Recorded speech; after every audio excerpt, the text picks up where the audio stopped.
हजरत लुकमान ने कहा मेरे बेटो, दुनिया के अंदर जर्रा बराबर, राई के दाने के बराबर कोई चीज हो, उसे भी दुनिया छोड़कर जाना पड़ेगा, हमेशा के लिए रहने के लिए नहीं आया है। अब आइए आगे देखिए हजरत लुकमान हकीम क्या करें। या बुनैया क़ीमिस सलाह, ऐ मेरे बेटे नमाज कायम करना। क्या करना? नमाज कायम करना। अच्छा, यहाँ कितने लोग हैं जो भी है अल्लाह का करम से सुनने वाले हैं? कितने लोग हैं जो ये कहता अपने बच्चों को ये हुक्म देता कि बेटा नमाज पढ़ो। बेटा जवान हो चुका है, 25 साल की उम्र में पहुंच चुका है, बेटा का कान तरस गया इस बात को सुनने के लिए कि बाप अब ये हुक्म करे कि मैं नमाज पढ़ूं।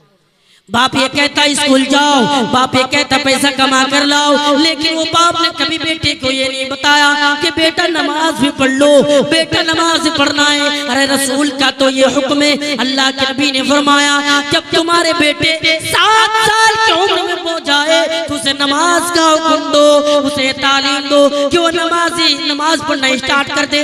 10 साल तक चलेगा, लेकिन 10 साल के बाद अगर वो पक्की नमाजी ना बने, 5 टाइम की नमाज ना पढ़े तो पिटाई करो, मारो और मार कर नमाज पढ़ाया करो। ये रसूल का हुक्म है मेरे भाइयों, मैं नहीं कह रहा हूं। नमाज का हुक्म दिया करो, लेकिन शक इस बात की है कि बाप से उम्मीद की जाती है कि बाप नमाजी है, लेकिन जाके देखिए फजर के वक्त, इशा के वक्त क्या हाल है। बाप बिस्तरों में पड़ मिलता है, बेटा लड़कियों के चक्करों में, बाप बिस्तर में। नमाज कौन पढ़े, किसको हुक्म दे? वो लोग जाते हैं जो बूढ़े बुजुर्ग हैं, जो चल नहीं सकता, वो लोग मस्जिद में किसी तरह आता है, यानी अल्लाह का हक अदा कर रहा है। अगर उससे कहा जाए नमाज पढ़ो तो ये कहता है कि मेरा बाप नमाज पढ़ रहा है। बेटे से कहा जाए, जवान से कहा जाए तो कहता है मेरा दादाजी है, मेरे दादाजी वो नमाज पढ़ रहा है। ये मुसलमान कौम की हाल है। क्या तुम्हें पता है क़यामत के दिन इस नमाज के बारे में सवाल किया जाएगा और पहला हिसाब होगा। अल्लाह के नबी ने फरमाया क़यामत के दिन सबसे पहले इस नमाज के बारे में सवाल किया जाएगा, नमाज के बारे में पूछा जाएगा। अगर ये दुरुस्त आए तो ठीक है, अगर इसी पे आप अटक जाते, रुक जाते तो आपका मामला खराब होगा। और यही वो नमाज है जिसके बारे में नबी ने ये कहा कि एक मोमिन और काफिर के दरमियान फर्क कर देने वाली चीज, जिसके दरमियान मोमिन और काफिर के दरमियान, मुशरिक के दरमियान अगर इंसान नमाज नहीं पढ़ता, नमाज से दूर है, इसका मतलब ये है कि वो मोमिन नहीं है। अल्लाह के नबी ने फरमाया मोमिन वो इंसान है जो 5 टाइम की नमाज पढ़े, पाबंदी के साथ नमाज अदा करे। अगर वो नमाज नहीं पढ़ता, नमाज से दूर है, तो वो मोमिन नहीं हो सकता। वो नाम का तो मुसलमान है, किसी काम का मुसलमान नहीं है, किसी काम का मुसलमान वो नहीं हो सकता, किसी काम का नहीं हो सकता जो नमाज नहीं पढ़ता, जो नमाज के करीब तक नहीं जाता मस्जिदों। हाँ देखिए, इमाम साहब को गाली देने में आ गए। इमाम साहब अगर कोई गलती कर दे तो फिर उस पर डंडा लाठियां पड़ेगी, उसे पिटाई की जाएगी, मारा भी जाएगा, यहाँ तक के आखिर में ये भी बोला जाएगा कि तनख्वाह नहीं दी जाएगी, आप निकल जाइए। लोग ये भी सलूक करते हैं, वो खुद नमाज नहीं पढ़ते, इमाम को गाली दे रहा है, इमाम को बुरा भला कह रहा है। ऐ लोगों, अल्लाह से डरो और खुद भी नमाज पढ़ो। और यही वो नमाज है जिसके बारे में अल्लाह के नबी ने कहा अगर तो नमाज पढ़ते हो तो ये नमाज इंसानों के लिए जन्नत में जाने वाली, जन्नत में जाने वाला अमल है। अगर इंसान नमाजी बन जाए, नमाज पढ़ने लगे, तो मुसीबतों में भी नमाज ये इबादत काम आती है।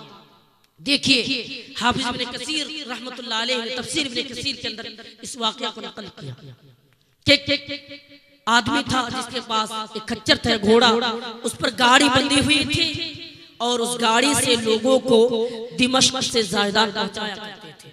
जिस तरीके से आज हम और आप कारोबार करते हैं ना, उसका कारोबार था। बहुत सारे लोग गाड़ी भी चलाते हैं, तो उसका एक कारोबार था, लोगों को दिमश्क से ज़ायदान पहुंचाया करते थे, फिर लेकर आते थे।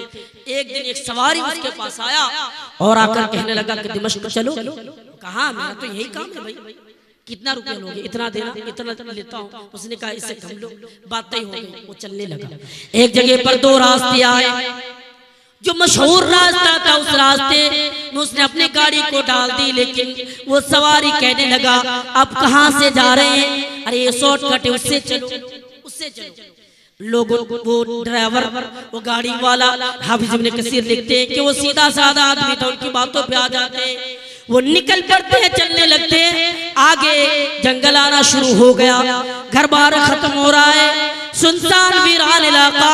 एक ऐसे जगह पे पहुंच गया कि जो बहुत सारी लाशें पड़ी हुई, वहां पहुंचते हैं और जाने के बाद वो जो सवारी था वो कहने लगा कि मुझे वक्त दीजिए, मैं पेशाब कर लूं। नीचे उतारते हैं, तलवार निकल कर कहते कि आज मैं तुम्हें कत्ल करूंगा, आज मैं तुम्हें मार डालूंगा। उसने कहा क्यों?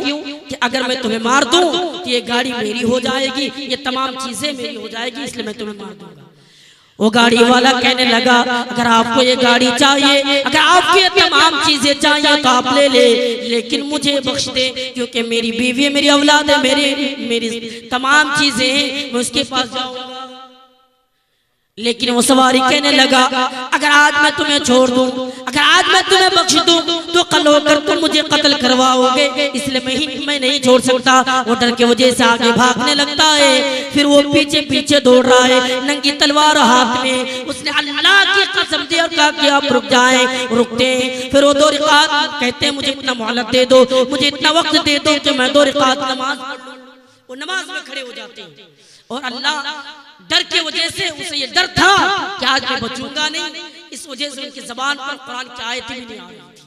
हाफिज इब्न कसीर लिखते हैं आयन मौके पर उनकी ज़बान पर ये कुरान की आयत आई, अम्मन युजीबुल मुज़्तर्रा इज़ा दआ, भला कौन है जो लाचारों की फरियादों को सुनता है और उनकी मदद करता है। एक फरिश्ते आते और आने के बाद इंसान के शक्ल में आया और उस डाकू को कत्ल कर दिया, उसको मार दिया, दुनिया से मिटा दिया। और मिटाने के बाद वो जा रहा है, वो डाकू वो सवारी खून के अंदर तड़प रहा है। ये जल्दी से नमाज खत्म करते हैं और पीछे मोड़ के देखते हैं, वो खून में लथपथे, वो एक आदमी मार कर जा रहा है। वो पुकारा भाई आप मार कर जा रहे हैं, मुझे तो लोग पकड़ेंगे और मुझे सजा भुगतना पड़ेगा, मैं क्या जवाब दूंगा? उसने कहा फिक्र ना करो, मुझे उस शख्स ने भेजा, उसने भेजा जिसको तूने अभी नमाज के दरमियान पुकारा। इसलिए मेरे भाइयों जब मुसीबत आए तो इंसान नमाज भी पढ़ सकता है, नमाज के जरिए से अल्लाह की मदद तलब कर सकते हैं। इसीलिए कुरान के अंदर अल्लाह ताला ने फरमाया या अय्युहल्लज़ीना आमनू, ईमान वालो नमाज और सब्र के जरिए मदद तलब करो, नमाज और सब्र के जरिए मदद तलब किया करो। लेकिन आज इंसान नमाज से दूर है, नमाज पढ़ना नहीं चाहता। उसके बाद हजरत लुकमान ने अपने बेटों को बताया अमर बिल मारूफ, लोगों को नेकी की तरफ बुलाओ और बुराई से रोको, नेकियों की तरफ बुलाया करो, बुराई से रोको।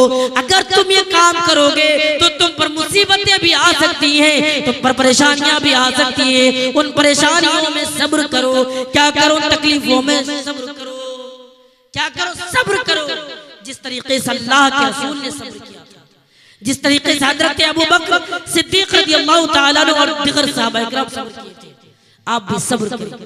अल्लाह के नबी हजरत अबू बकर ईमान लाते, इस्लाम कबूल करते हैं, आपको दर्दनाक तरीके से मारा जाता है, आप बेहोश हो जाते हैं, आपके कबीले वाले आकर आपको उठा कर लेकर जाते हैं, लेकिन आपने कुछ भी नहीं कहा।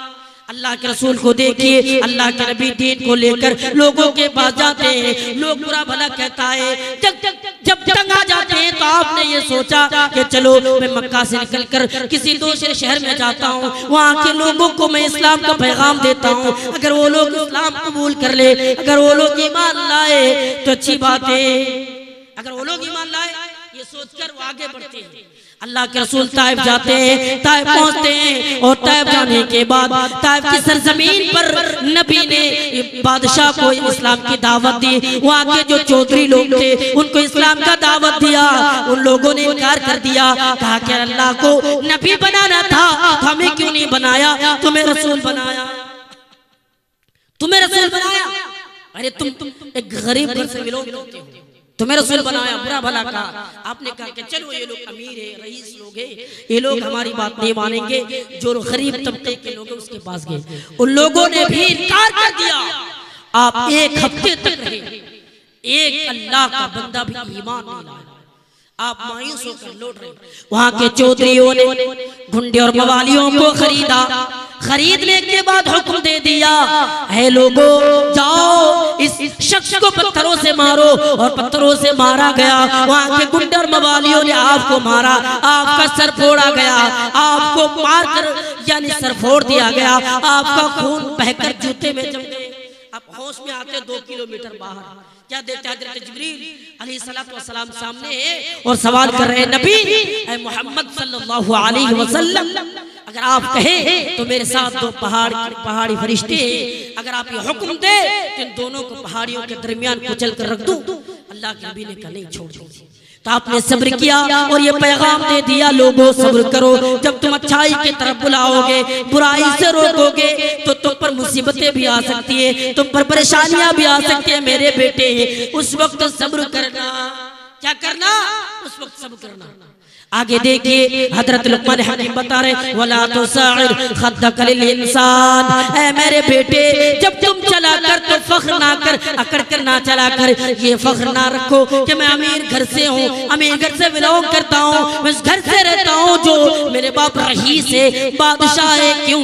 इसलिए कि अकड़ करने वाले इंसान को, फख्र करने वाले इंसान को अल्लाह ताला पसंद नहीं करता। तो फख्र ना करे, फख्र करने वालों को अल्लाह ताला पसंद नहीं करता। और आगे फरमाया, जब लोगों से बात करो तो मुंह मत फेरा करो, बात किया करो, अच्छी तरीके से बात करो और अपनी आवाज को पस्त रखो। क्यों? इसलिए कि आवाज में सबसे बदतरीन आवाज गधों की आवाज है। मैंने जब यह बात पढ़ी कुरान के अंदर, गूगल में मैंने सर्च किया तो देखा कि गधों की आवाज खतरनाक क्यों है। गूगल बता रहे हैं कि अगर गधों की आवाज इंसानों के कानों में लगातार 1 से 1.5 घंटा पड़ जाए ना तो इंसान बहरा हो जाए, इंसान सुनने के काबिल नहीं रहे। ये गधों की आवाज है, इसलिए कहा कि अपनी आवाज को पस्त रखो, बदतमीजी ना करो आवाज के साथ। ये लुक़मान हकीम ने अपने बच्चे को तालीम दी, ये लुक़मान हकीम ने अपने बच्चे को बताया कि मेरे बेटो इन कामों को क्या करो। लुक़मान हकीम ने तालीम दी। है लोगों, ये तालीम हमारा आपको भी जरूरी है कि अपने बच्चों को दे, अपने बच्चों के साथ करे, अपने बेटियों के साथ करे। आज बेटियां भाग रही हैं, कोई फर्क नहीं पड़ रहा। अल्लाह के रसूल बच्चों को भी बताया करते थे किस तरह रहना है, किस तरह उठना है, किस तरह बैठना है, सारी चीजें अल्लाह के नबी बताया करते थे। एक दिन अल्लाह के नबी, इस हदीस को अल्लामा अलबानी ने सही करार दिया, अल्लाह के रसूल फरमाते कि एक दिन हजरत अब्दुल्लाह इब्न अब्बास आपके सवारी के पीछे सवारे, आपने उसे मुखातब करते हुए फरमाया, या गुलाम अला उअल्लिमुका कलिमतिन, ए बच्चे क्या मैं तुम्हें वो चीज ना बता दूं, क्या मैं वो चीजों की तरफ तुम्हें दावत ना दे दूं जो तुम्हारी जिंदगी के लिए फायदा बख्श चीजें हो। हजरत अब्दुल्लाह इब्न अब्बास कहते क्यों नहीं अल्लाह के नबी, आप बताएं, मैं ना सुनूं, जरूर बताइए। अल्लाह के नबी ने फरमाया, पहली चीज 10 चीजें बताई। पहली चीज इहफज़िल्लाह यहफज़ुका, तुम अल्लाह की दीन की हिफाजत करना, उसके अहकाम पर अमल करना, अल्लाह ताला तुम्हारी हिफाजत करेगा। अच्छा, किसी ने बताया अपने बच्चे को कि दीन की हिफाजत करो, इसने कहा कि घर को संभाल कर रखो, पैसा कमाओ, अगर जिंदगी में गुजर बसर करना पैसा कमाओ, लेकिन पैसा इंपॉर्टेंट नहीं है भाई, इंपॉर्टेंट पैसा नहीं है, दुनिया के लिए इंपॉर्टेंट है। पैसा कमाना है, जरूरी है, घर भर चलाने के लिए पैसा कमाना है, लेकिन आखिरत को भुला कर अगर पैसा कमाए ना तो ये पैसा भी बेकार है। ये दौलत, ये पैसा, जमीन और जायदाद, जमीन रह जाएगी, तमाम चीजें रह जाएगी, आप खाली हाथ चले जाएंगे। क्या आप नहीं सोचते? क्या आपको मालूम नहीं? इसलिए दुनिया में रहकर क्या करो, दीन की हिफाजत करो। अपने बच्चे को भी हुक्म दे कि बच्चे दीन की हिफाजत करो। अगर तुम दीन की हिफाजत करोगे तो अल्लाह दीन के अहकाम पर अमल करोगे तो अल्लाह ताला तुम्हारी हिफाजत करेगा। इसमें एक सबक ये है कि अगर इंसान, अगर हिंदुस्तान के मुसलमान, पूरी दुनिया के मुसलमान दीन के अहकाम पर अमल करता तो उस पर जालिम हुक्मरान मुसल्लत ना होता, उस पर जुल्म नहीं किया जाता, उसे मारा नहीं जाता। है लोगों, आज अगर तुम पर जालिम हुक्मरान मुसल्लत है, तुम पर जुल्म किया जा रहा है, अगर तुम्हें मारा जा रहा है, जिस वजह से तुमने दीन को छोड़ दिया, तुमने दीन को, तमाम चीजों को तरक कर दिया। अगर मोदी जी जुल्म कर रहा है ना तो ये मोदी जी पर ये ना करें कि मोदी जी जुल्म कर रहा है, ये आपके करतूत की वजह से। अगर मोदी जी मार रहा है ना, ये ना सोचे कि वो हुक्मरान है, हुकूमत है, इसलिए मारा जा रहा है, आपने छोड़ दिया। अल्लाह के नबी ने ये फरमाया था, ए लोगों तुम दो चीजों को पकड़ लो, दो चीजों को थाम लो, कोई तुम्हें मार नहीं सकता, तुम्हें कोई जलील नहीं कर सकता। वो दो चीजें क्या क्या है? किताबुल्लाह, अल्लाह की किताब कुरान है, और दूसरी चीज रसूल का तौर तरीका। हमने तो क्या किया, रसूल को छोड़कर दूसरे को आइडियल बना लिया। हमने दूसरे के तरीके के दौड़ पड़ा। नौजवानों को देखिए कान में बाली पहन रहा है, नौजवान टखनों के नीचे कपड़ा पहन रहा है, नौजवानों के हाथों में खड़ा है, क्या है? पूछा जाए क्यों करते हो, वो जवाब देता है, मैंने सलमान खान को देखा, मैंने उस शख्स को देखा जो फिल्म बना रहा है, अपने आप को जहन्नमी बना रहा है और उसके नक्शे कदम पर चल रहा है, और वो भी जहन्नम को खरीद रहा है। हाँ, टखनों के नीचे क्यों कपड़ा पहनते हो? वो जवाब देता है, मैंने फला क्रिकेटर को देखा, वो पहना था, इसलिए मैं पहन रहा हूँ। नौजवानों, आइडियल तो रसूल है, नमूना तो रसूल है, हमने रसूल को छोड़ दिया, इसलिए आज हम पर जालिम हुक्मरान मुसल्लत है, हम पर जुल्म किया जा रहा है, हमें मारा जा रहा है। हमें मारा इसलिए जा रहा है कि हमने जालिम उन चीजों को छोड़ दिया, दीन के हकाम को छोड़ दिया। आइए दूसरी चीज देखिए, अल्लाह के नबी ने फरमाया, इहफज़िल्लाह तजिदहु तुजाहका, तुम अल्लाह ताला की हदों को तजावुज़ ना करना, अल्लाह ताला तुम्हारी मदद करेगा। हमने हदों को भी तोड़ दिया, तमाम चीजें कुर्बान कर दी, हमने नमाज छोड़ दी, हमने तमाम चीजें छोड़ दी, तमाम इबादतों को तर्क कर दिया और आगे दुनिया के पीछे दौड़ रहे। ये हद है, हद को हमने तोड़ दिया, इसलिए अल्लाह की मदद भी नहीं आ रही। बार बार अल्लाह को हम पुकार रहे, अल्लाह जालिम हुक्मरान चेंज कर दे, लेकिन दुआ कबूल नहीं होती। क्यों? हमने तमाम हद को तजाविज कर दिया।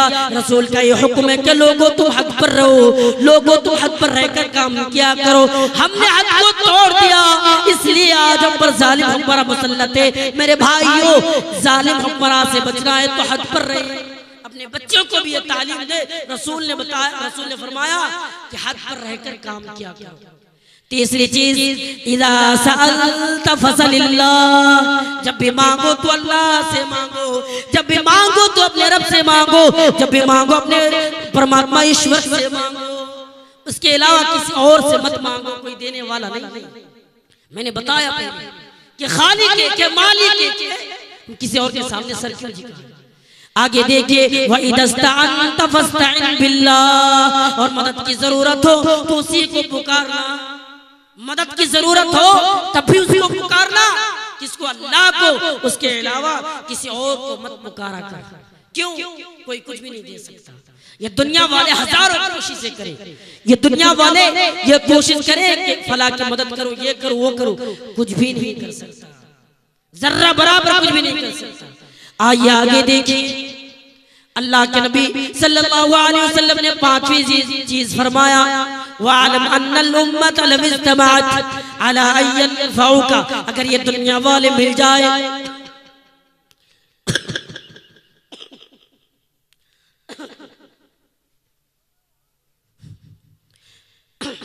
अगर ये दुनिया वाले मिल जाए और मिलने के बाद तुम्हारे कारोबार में नुकसान पहुंचाना चाहे, कारोबार में घाटा पहुंचाना चाहे, तो कारोबार में घाटा नहीं पहुंचा सकता।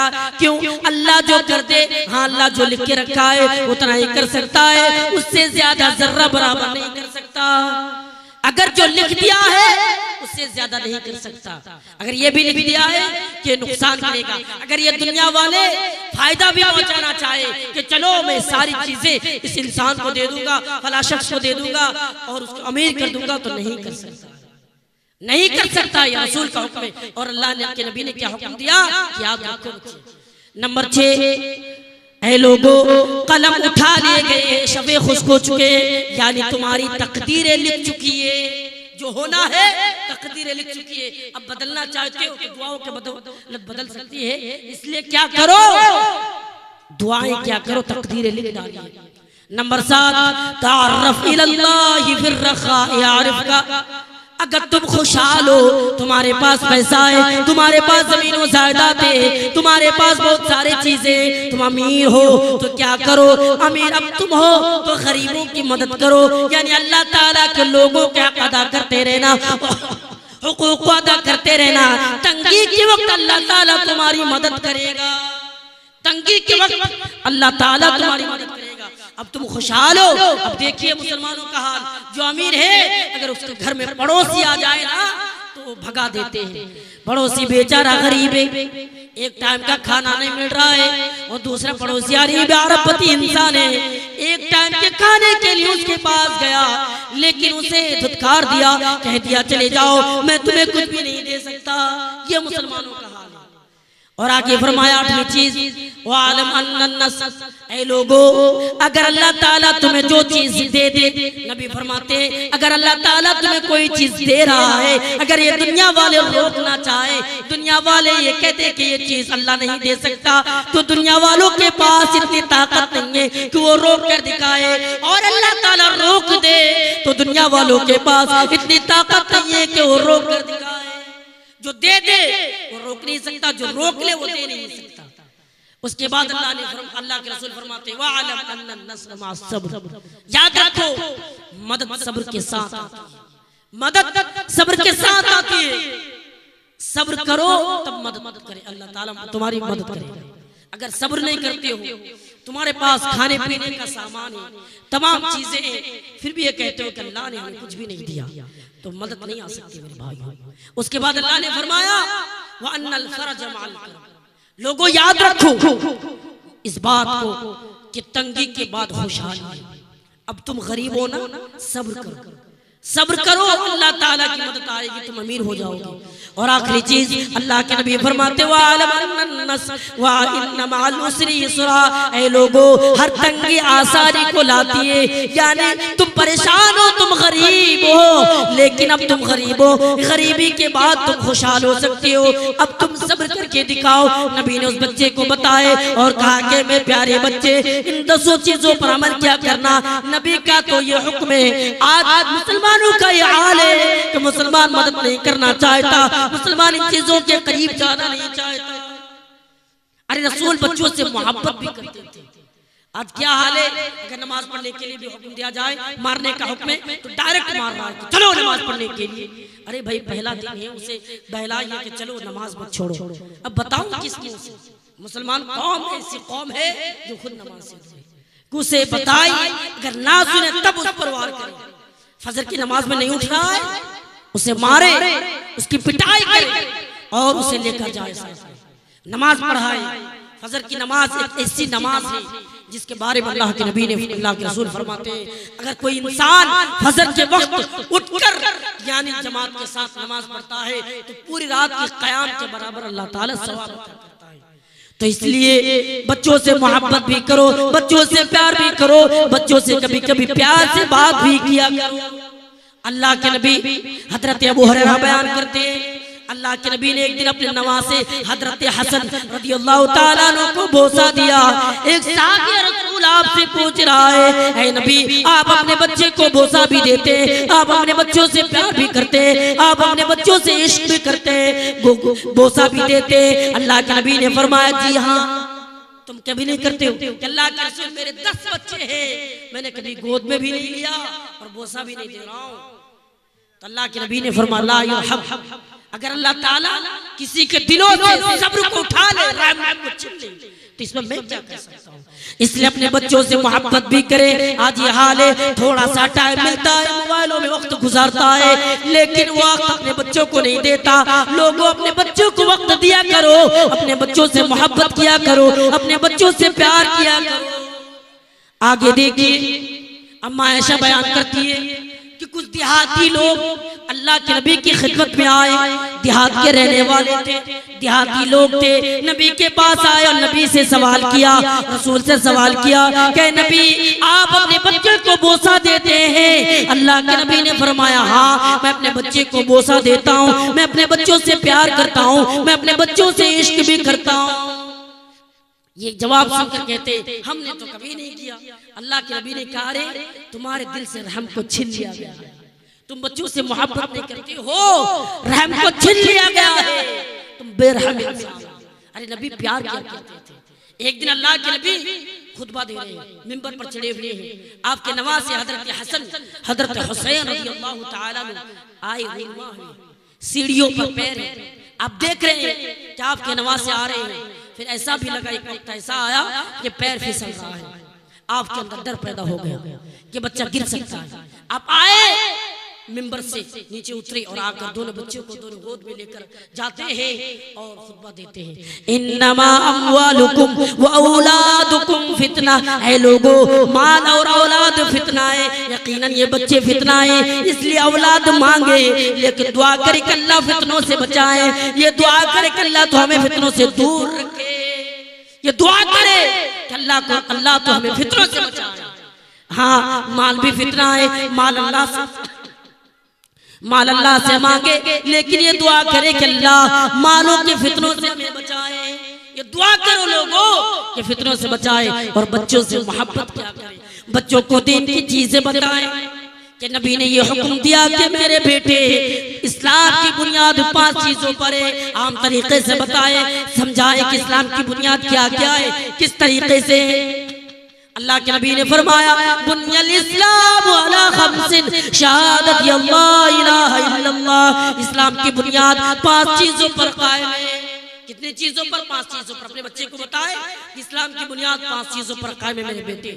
पहली चीज, अल्लाह के साथ किसी को शरीक ना करना, अल्लाह के साथ किसी को बराबर मत करना। और दूसरी चीज, व इकामिस सलाह, नमाज कायम करना। तीसरी चीज, ज़कात अदा करना। अगर तुम्हारे पास माल है जो जमा किया हुआ है, वो ज़कात अदा करो। और चौथी चीज, जब रमजान का महीना आए तो बेटा रोजे रखना। रमजान जब आता है तो मुसलमानों का हाल ये हो जाता है, मुसलमान नौजवानों का भी, बूढ़े का भी, जवान का भी, सारे लोग रोजों से दूर भागता है, रोजा रखना नहीं चाहता। और आखिरी चीज, अगर इस्तिताअत हो, हज करे, बैतुल्लाह का हज करे, बैतुल्लाह का हज किया करे। ठीक, बैतुल्लाह का हज करे। ये चीजें बताए। अपने बच्चे को ये भी हुक्म दे, अपने बच्चे को ये भी बताए कि ईमान कितनी चीजों पर लाना है। अपने बच्चे को प्यार से बताए कि ईमान भी 6 चीजों पर तुम्हें लाना पड़ेगा बेटा। वो 6 चीजें क्या क्या है? अंतुमिनु बिल्लाह, अल्लाह पर, व कुतुबिही, किताबों पर। अल्लाह ने जो किताबें उतारी है उन किताबों पर ईमान लाना जरूरी है। व रसूलिही, रसूलों पर। अगर रसूल है तुम्हारे पास जो आए, तुम्हारे लिए जो आइडियल है, जो नबी है, उन नबियों पर तुम्हें ईमान लाना है। लेकिन इत्तिबा हमें किसकी इत्तिबा करना है? अल्लाह के नबी जनाब मोहम्मद रसूलुल्लाह सल्लल्लाहु अलैहि वसल्लम की। लेकिन उसके अलावा अगर तमाम नबियों पर हमें ईमान लाना है। वल यौमिल आखिर, क़यामत के दिन पर, आखिरत के दिन पर। किस पर? आखिरत के दिन पर। उसके बाद फरमाया फरिश्तों पर, जो फरिश्ते आपके लिए दुआएं करते हैं, जो फरिश्ते हर वक्त अल्लाह की इबादतों में लगे हैं, जो इबादत से कभी गाफिल नहीं होता, जो खाने की हाजत नहीं है, जिसको अल्लाह ने अपनी इबादत के लिए फरिश्तों को पैदा किया, उस फरिश्तों पर ईमान लाए। ये फरिश्ते पर हक है।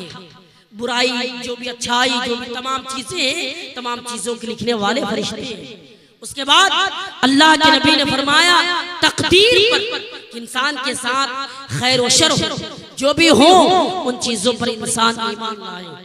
इंसान के साथ चाहे बुराई हो या नेक अमल हो, कोई हो जाए, उस पर ईमान लाए। सोचे कि अल्लाह ने लिख रखा था, जो होना है वो तो हो गया, अब क्या कर सकता हूँ लोगों। इसलिए उन चीजों पर ईमान लाए, तकदीर पर ईमान लाए। बहुत सारे लोग क्या कहते हैं, बहुत सारे लोग मायूस हो जाते हैं और रो पड़ते हैं और ये कहते नहीं हो सकता भाई, क्या कर दिया हमने, क्या कर दिया हमने, क्या कर दिया।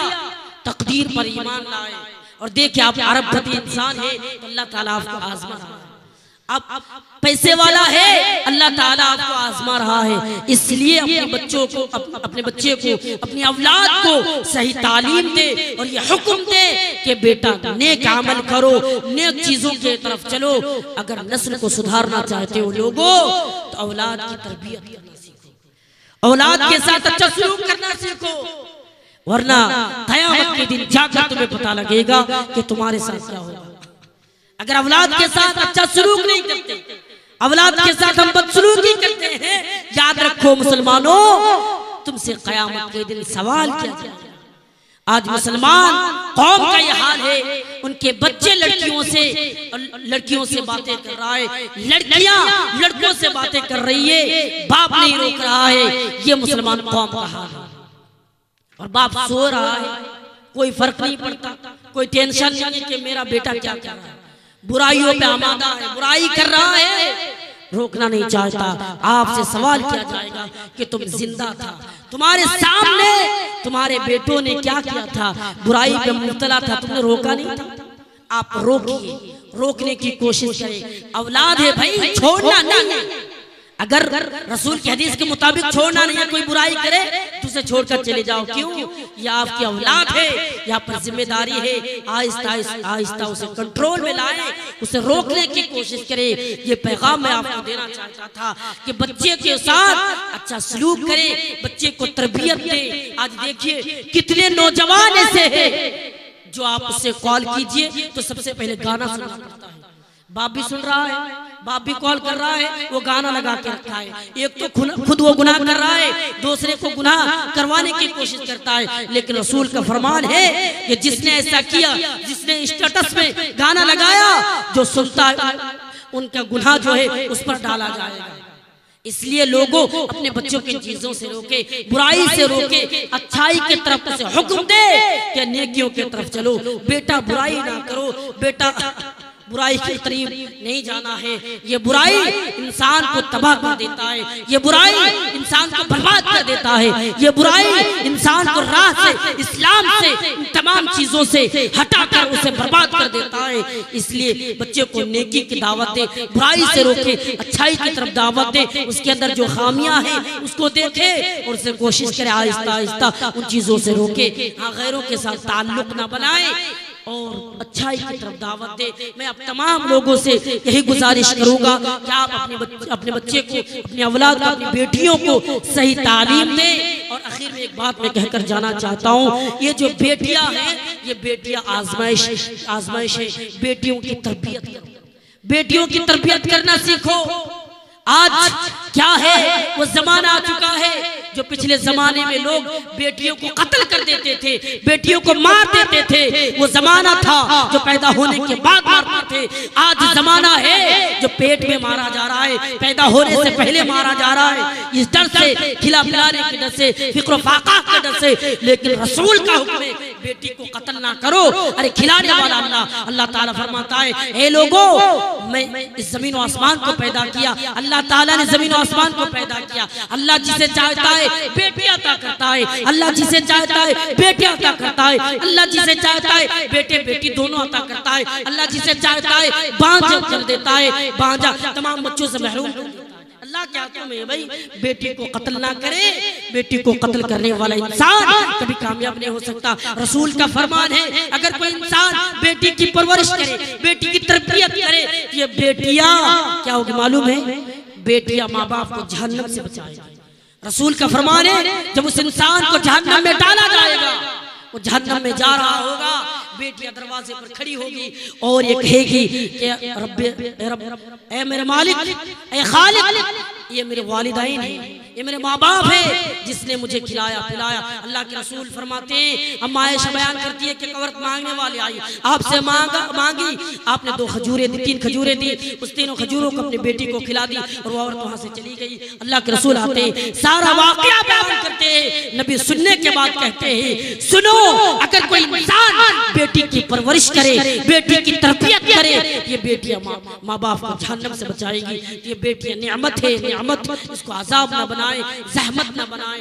ये बात मैं बताना चाहता था। इससे भी अच्छा सलूक करे, बेटियों की तरबियत करे, बच्चों की तरबियत करे, तमाम लोगों को रोकने की कोशिश करे। चाहे बेटा जवान हो, चाहे बेटा 60, 40, 50 साल की उम्र में क्यों ना हो, अगर बुराई कर रहा है, नमाज से दूर है, तो आज तहिया करे कि जरूर मैं इसे रोकूंगा, रोकने की कोशिश करे। इन्हीं बातों के साथ आखिर में अपनी बात खत्म करता हूँ। आखिर में अल्लाह ताला से दुआ है, हम तमाम लोगों को अपनी औलाद की तरबियत करने और खुद सुधारने की तो अल्लाह ताला हमें तौफीक अता फरमाए। आमीन। व आखिर दावाना अल्हम्दुलिल्लाहि रब्बिल आलमीन। अस्सलामु अलैकुम व रहमतुल्लाहि व बरकातुहू।